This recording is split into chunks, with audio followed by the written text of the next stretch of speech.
South Dakota takes it out. Right now, Denver's just got to hope to come up with a steal. Tommy Bruner. Tommy does it. Tommy gets it to Tyson Garth. Looking across the floor. Save for the win.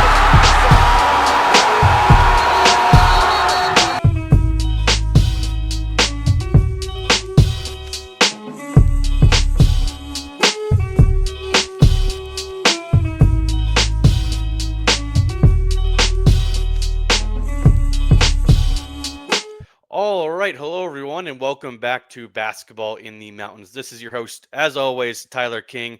We're on episode 45, and the college basketball season is officially here. I'm super excited for it. I'm going to get to my first game probably this weekend. I'm going to catch Colorado State on Sunday afternoon. Wasn't able to catch in person, at least the Colorado or Colorado State opener on Monday. I was, down at Ball Arena watching my guy Nick Clifford make his kind of a homecoming for him with the Kings against the Nuggets. That was a really cool scene during and after the game with all the people that came up from the Springs and across the state to support him, Ram fans, Buff fans, people that have known him, his whole life. So that was really cool.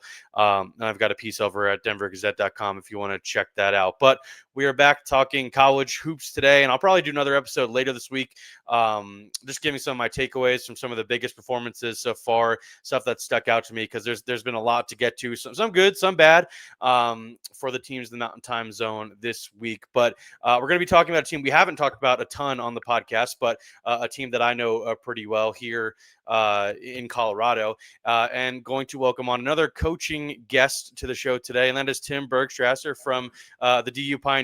Coach, how's it going? Not too bad. We've had a day here just kind of hanging out in good old Seattle, so we're just prepping and getting ready for this next competition.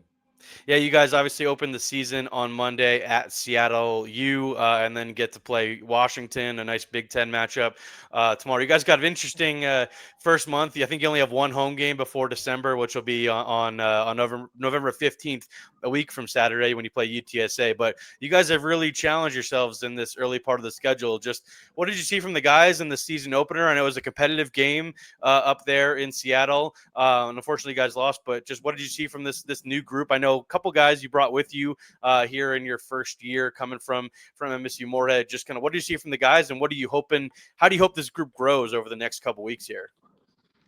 Yeah, and I think we've had a lot of really good tests before our first official game, and we had an scrimmage at Montana, and that was really good, just exposure for our group, just to understand that we had a lot of things to work on. That's the point of those games and why we do them.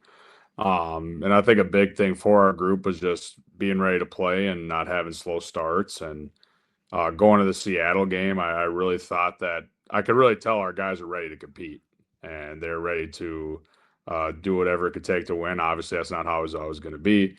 But I thought we obviously just turned it over way too stinking much. I can't remember the last time my coaching career we've had 18 turnovers in a game. I mean, I know it's different levels, but I've been pretty fortunate to have groups that average like 9 or 10 turnovers a game. And I really do believe that we're going to be a team that can get near that average. I really do. It's just one of those first game deals where we were just a little too loose and way too many possessions. But I just think our guys competed. They fought. It's never in these guys' minds, it's never going to be okay to lose no matter the circumstances. But as a coach, at the end of the game, we're all hurt. We wanted to win. And boy, when you look at the guys, like, I can't discredit their effort at all. They played so stinking hard. They fought their rear ends off. They were playing for each other. I just think we need to execute all the little things a lot better. Just the overall basketball game on both sides of the ball. And we had a great film session for our guys to understand that. But for me to see that kind of fight, and, we had a starter miss in that game as well. And we had a lot of adversity in that game. I mean, it was 7-0 on fouls in the first 3.5 minutes. So we had a lot of different lineups that we were playing. And then the second half started kind of the same way. So for what we had to go through with adversity and foul trouble and new situation, playing some really good teams, I mean, I think our guys handled it pretty well. But it is a good thing for us.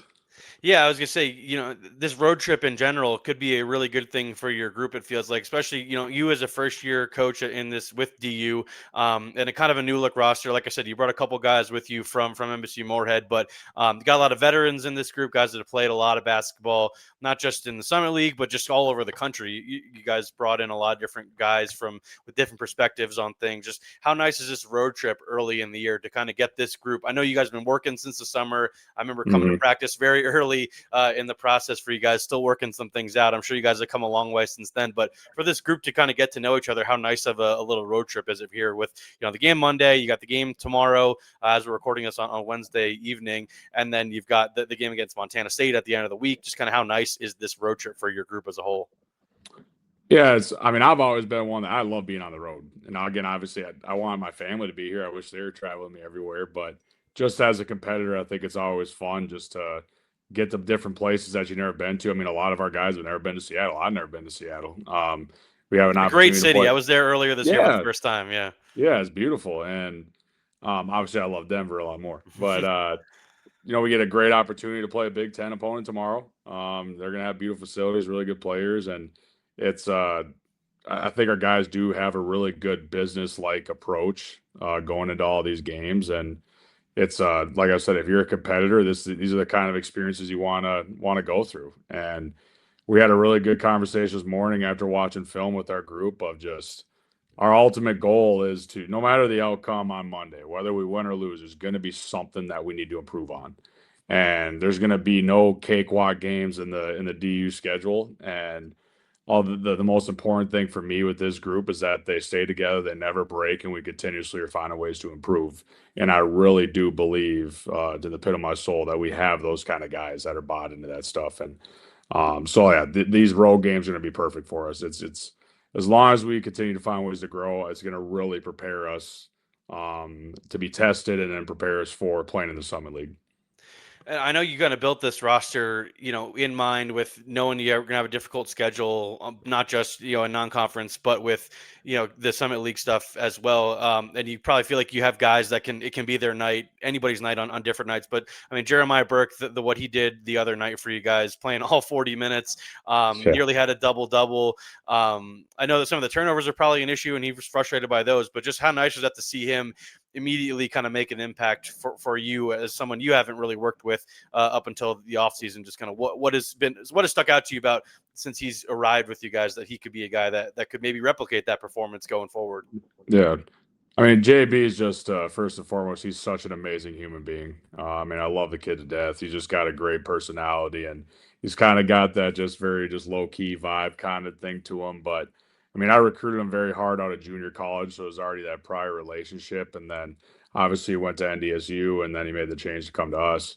But like, I'm not surprised on him and his scoring, and we're kind of letting him go a little bit, and we got to work through the turnovers, and he understands that. He's not like he's unaware of that. But I really do believe with a guy like JB who has just that scorer's mentality, playing kind of like a small five at times for us, he could be a mismatch nightmare with his scoring ability, playing off the bounce and shooting.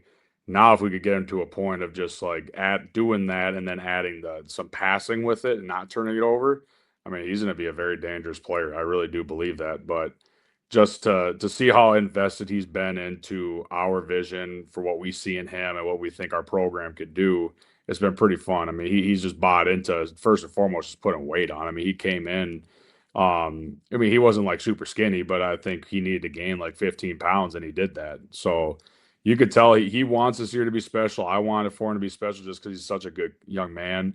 I shouldn't be playing him 40 minutes, I'll tell you that. And I told him, he's like, I'm always here when you need me, coach. Just let me know. So that's just who he is. But I just, for the whole year, I can't play him 40 minutes a game. But it's just, despite him having the turnovers, it's just a guy that I think we're going to allow him to play through mistakes. And that's just part of his development for our program.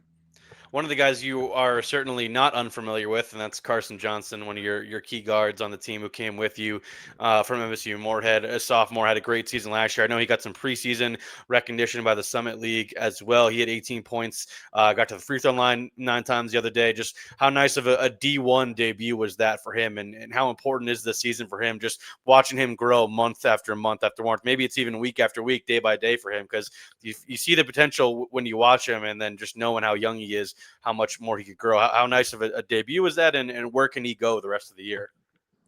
Yeah, I'll always say it's Carson or our guy CJ. He's a special human being, and he's a fearless competitor. I've been kind of annoyed with the process of a lot of people just saying he's too sinking small. And people can keep saying that ball means, yeah, he's a little bit smaller, but he's a nasty, fierce competitor. And it's been since we played Montana, especially, it's been an adjustment for him. It's a little harder. It's more physical, bigger guards and longer guards that are guarding him. And I think a lot of the scouts, people are going to be focusing on him. And, we have other guys like JB, Logan Kinsey, Julius Rollins. I mean, a lot of those guys, like, people are going to focus on him, but everybody knows that Carson could go off for 20 or 30 points out of nowhere.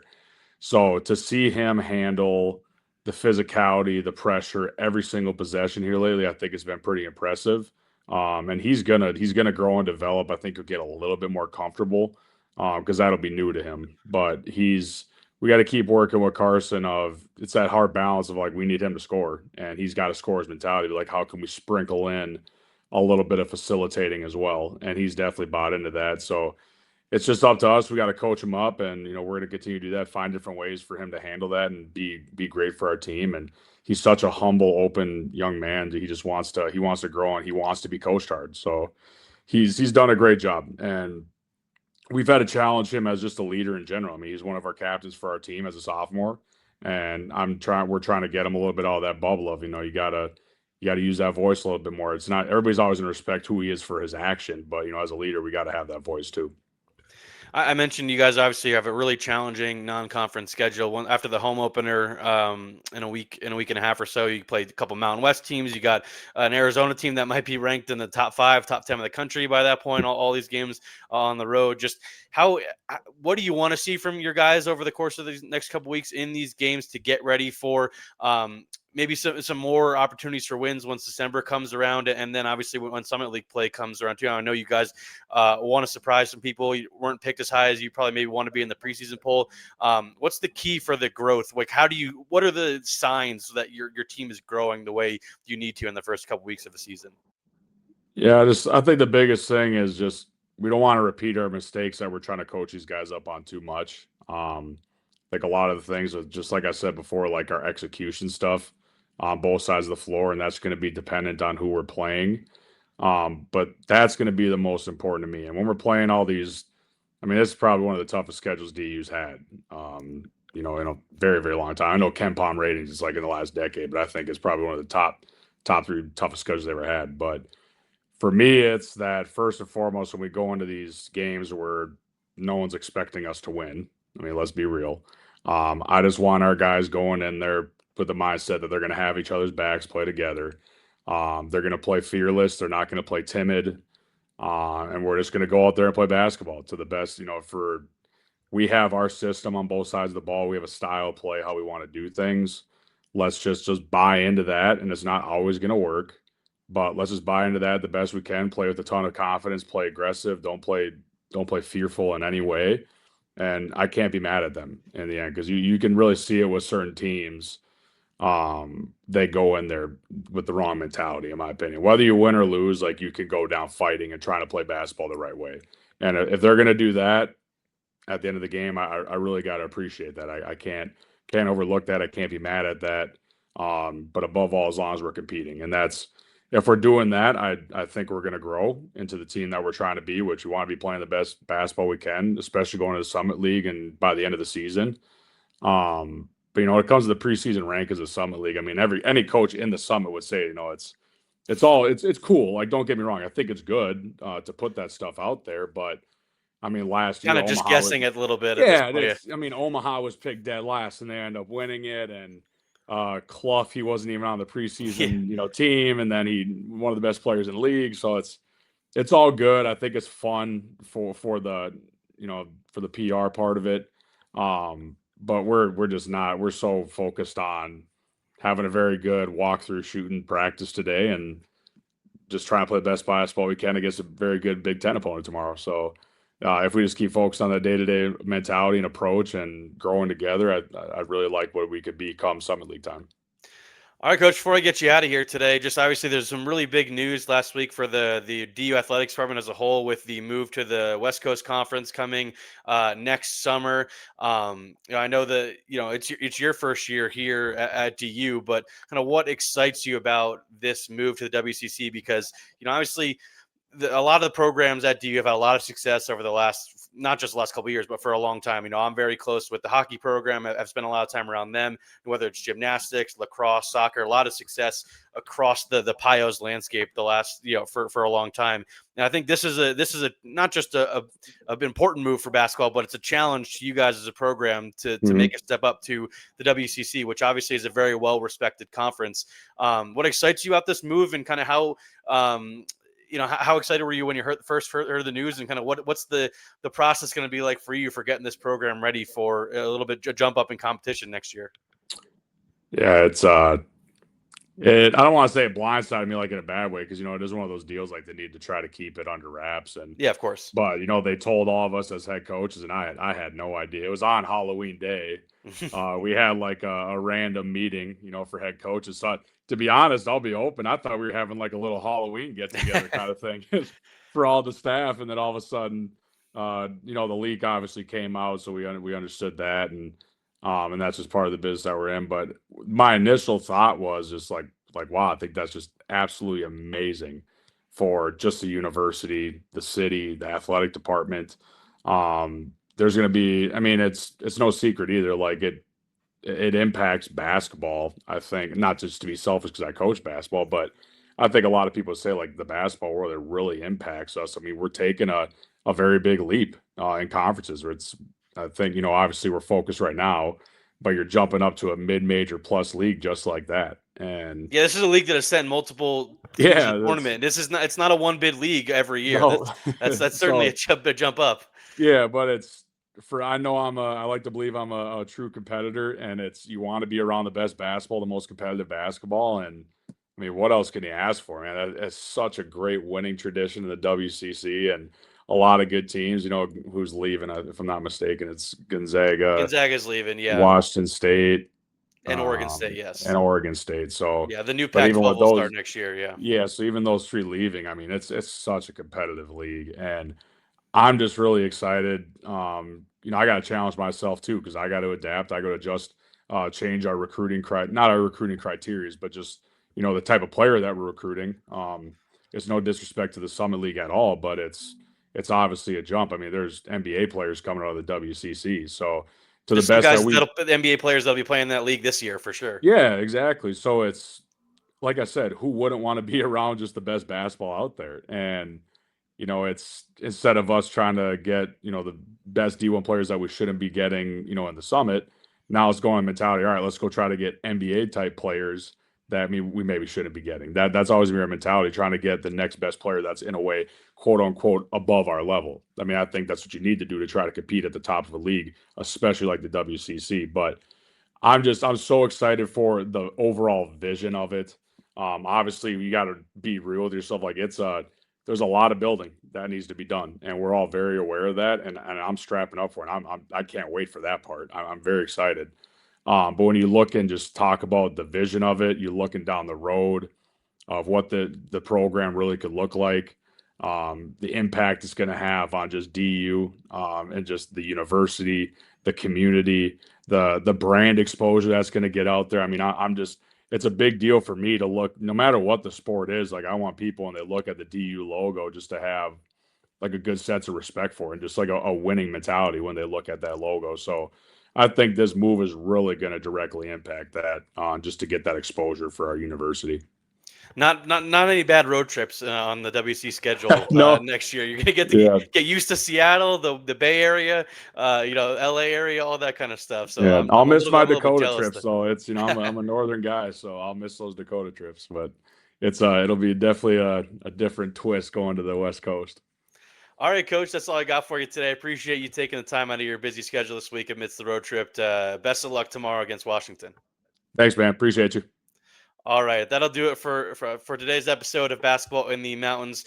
Make sure to go back, and if you missed any of the season preview series episodes we covered about a dozen teams here in the Mountain Time Zone. Now that the season's underway, you can check those out as well, just to kind of get caught up with some of the key games we'll have on the early part of the schedule here in November. So thanks everybody again for listening to this episode today. We're gonna have more of a set schedule now that the college season is underway. Mondays we'll likely be talking about NBA.